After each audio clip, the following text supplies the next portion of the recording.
प्रदीप भंडारी हमारे साथ बीजेपी से जुड़ चुके हैं, अजय उपाध्याय कांग्रेस पार्टी से जुड़ चुके हैं, सैयद असीम वकार हमारे साथ असदुद्दीन ओवैसी की पार्टी AIMIM से ज्वाइन कर चुके हैं और पवन वर्मा हमें ज्वाइन कर रहे हैं इस वक्त जन सुराज पार्टी के प्रवक्ता। आप सभी का स्वागत है। भाई अजय उपाध्याय जी, क्यों नहीं खोल रहे अपने दरवाजे महागठबंधन के ओवैसी जी के लिए? चिट्ठी पे चिट्ठी लिखे जा रहे हैं वो, और देखिए उनकी भी यहाँ पे तस्वीर इस वक्त चली गई, लाइट चली गई लग रहा है। असीम वकार के पास चलते हैं। असीम वकार, महागठबंधन के साथ गठबंधन क्यों करना चाहते हैं भाई आप लोग? इतना क्यों बेकरार हैं? चिट्ठी पर चिट्ठी लिख रहे हैं, दरवाजे पे ढोल बजा रहे हैं। नहीं, ये लोग अक्सर पब्लिक में बैठते हैं। पब्लिक में इन्होंने मैसेज दे रखा था कि MIM वाले जो हैं वो गठबंधन नहीं करेंगे क्योंकि बीजेपी के इशारे पे काम करते हैं, बीजेपी के एजेंट हैं, वो हम लोग को चुनाव हराते हैं, आप लोग जागरूक रहिए, उनसे बच के रहिए। तो जनता ने ये बातें आकर ओवैसी साहब से कही कि भाई आप क्यों नहीं करना चाहते? तो उन्होंने कहा करवाइए। तो उन्होंने ही, जो जनता के लोग आए थे कहने के लिए, उन्होंने ही मशवरा दिया कि भाई आप एक लेटर लिखिए। तो अख्तरुल ईमान साहब ने ओवैसी साहब से मशवरा किया कि भाई जनता ये कह रही है कि लालू साहब को एक लेटर लिखा जाए अलायंस के लिए। तो उन्होंने कहा बिल्कुल, अगर जनता कह रही हो तो लिखिए। देखिए, लोकतंत्र में जनता की आवाज़ ही सबसे बड़ी आवाज़ होती है और जनता का फैसला ही सबसे बड़ा फैसला होता है। तो सीमांचल की जनता ने ये MIM से कहा या कि ये दबाव बनाया, सीमांचल की जनता ने कहा और आपके प्रदेश अध्यक्ष अपने पार्टी के करते नहीं है, कार्यकर्ताओं के साथ पहुंच गए लालू जी के दरवाजे पर ढोल बजाने की, दरवाजा खोलो। नहीं, पहले नहीं पहुंचे। हाँ, पहले नहीं पहुंचे, पहले लेटर लिखा। थोड़ा सा बोल लेने दीजिएगा। बोलिए। तो आपको तफसील से समझा दूं। पहले लेटर लिखा लालू जी को जी, तो मैसेज आया साहब लेटर मिला नहीं,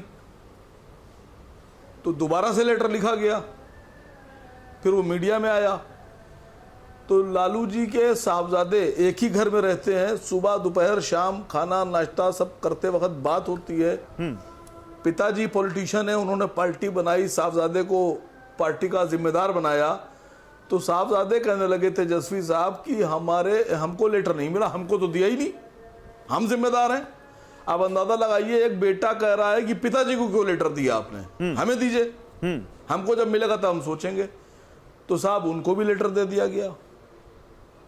तो उन्होंने कहा कि साहब हमको लेटर मिला नहीं, हमसे जब बात करेंगे तब सोचा जाएगा। तो जब ये हुआ कि साहब पिता को लेटर दिया, नहीं मिला, फिर पिता को लेटर दिया, फिर हमको नहीं दिया, फिर उनको लेटर दिया गया। तो जब उसके बाद भी कहा गया कि हमको नहीं पता है, तेजस्वी बोले हमको नहीं सुनने में आया है, हमारे पास कोई लेटर नहीं आया है, तब नगाड़ा लेकर उनकी कान के पर्दे को खोलने की कोशिश की गई कि भाई अब तो तुम्हारे दरवाजे पे नगाड़ा बजा रहे हैं, अब तो तुम्हारी कान के पर्दे खुल जाएंगे, अब तो तुम्हें सुनाई पड़ेगा। तो पूरे बिहार ने सुन लिया, पूरे बंगाल ने सुन लिया, पूरे झारखंड ने सुन लिया, मध्य प्रदेश ने सुन लिया, उत्तर प्रदेश ने सुन लिया, पूरे भारत ने सुन लिया। तेजस्वी जी ने नहीं सुना। तो ठीक है, यही पूछ लेता हूं मैं। खाली ये बात जो समझने वाली बात ये है गौरव भाई, हाँ, कि जब आप सब सुन रहे हो आप नहीं सुन रहे, तो इसका मतलब यह है कि आप जो इल्जाम लगा रहे थे कि MIM गठबंधन नहीं चाहती है, बीजेपी के इशारे पे काम करती है, तो अब यह साफ हो गया है कि तेजस्वी की पार्टी, लालू जी और उनके लोग गठबंधन नहीं चाहते हैं। इल्जाम बीजेपी का नहीं, और कांग्रेस पार्टी चाहती है, MIM पे वो लोग लगाते हैं और कांग्रेस बोलते हैं। इंडिया गठबंधन की बड़ी पार्टी, सबसे बड़ी पार्टी कांग्रेस पार्टी चाहती है। नहीं, एक मिनट मैं अभी इनसे पूछ रहा हूं, सैयद असीम वकार से। अजय जी अभी आपके पास आ रहा हूं। कांग्रेस पार्टी चाहती है असीम भाई? देखिए, इंडिया गठबंधन में नहीं, इंडिया गठबंधन में हम लोग नहीं हैं। इंडिया गठबंधन ने जो चुनाव लड़े उसमें भी हमको नहीं रखा। इंडिया गठबंधन ने कभी हमको दावतनामा नहीं भेजा। इंडिया गठबंधन ने कभी हमसे मशवरा नहीं किया, हमारी राय नहीं जानी। तो हम तो इंडिया गठबंधन में नहीं है। हमने तो जो भी काम किया वो जनता के कहने पर, जनता की डिमांड पे किया है। ठीक है, जनता के कहने पर। अब जनता को फैसला करना है कि अगर जनता के मशवरे का सम्मान अगर नहीं करेंगे, हाँ, तो भी जनता जवाब। ये आपने देखिए एकदम पॉलिटिशियन वाली लकीर खींच दी है, एकदम धर्म संकट में फंसाने वाली बात कहती है, और हंस के मुस्कुरा रहे हैं प्रोफेसर उपाध्याय। जिसको आप टीम भी कहते हैं, वो आपके दरवाजे पर खड़ा है, आपके नेता के, आपके गठबंधन के नेता के दरवाजे पर खड़ा है कि भाई हम आएंगे तुम्हारे साथ, बीजेपी के खिलाफ चुनाव लड़ेंगे, नहीं है हम टीम बी, और आप लोग उनको हटा नहीं रहे। कौन कौन कहता है कि टीम भी नहीं है? ये उसी तरह टीम भी नहीं है जैसे चुनाव आयोग टीम भी नहीं है भाजपा का। अरे टीम भी ये होते उसी तो आपके तरह- पास आते क्या? अग्रवाल साहब वापुरी का बहुत सारा बात उन्होंने आरोप भी लगा दिया है, तो जरा मैं उनका जवाब दे दूं। टीम भी नहीं है उसी तरह जिस तरह चुनाव आयोग भाजपा का टीम भी नहीं है आजकल। ये उसी तरह टीम भी नहीं है जैसे ईडी, सीबीआई या आईटी जो है भाजपा का कोई टीम नहीं है। अरे भाई मान न मान मैं तेरा मेहमान। भाई जब आपने जो है जो सीमांचल का क्षेत्र में जो पिछली बार खेल किया, जिसके कारण कहीं ना कहीं जो है सरकार बनने में थोड़ी बहुत चूक हुई, वो सबको पता है। आप भाजपा के इशारे पर सीमांचल से आपका क्या लेना देना? हैदराबाद में तो कुछ बनता नहीं है, तेलंगाना में तो कुछ कर नहीं पाते हैं, आप सीमांचल चले गए। अभी जो बेकार साहब ने कहा, बकार साहब ने जो बात कही, बकार साहब जितनी भी बात आप कर रहे हैं, नगाड़ा बचा लिया, काले कान के पर्दे फट गए तेजस्वी जी के, क्या ये समझौता करने का ये शब्द होता है क्या? किसी से प्रेम मांगने का ये अंदाज होता है क्या?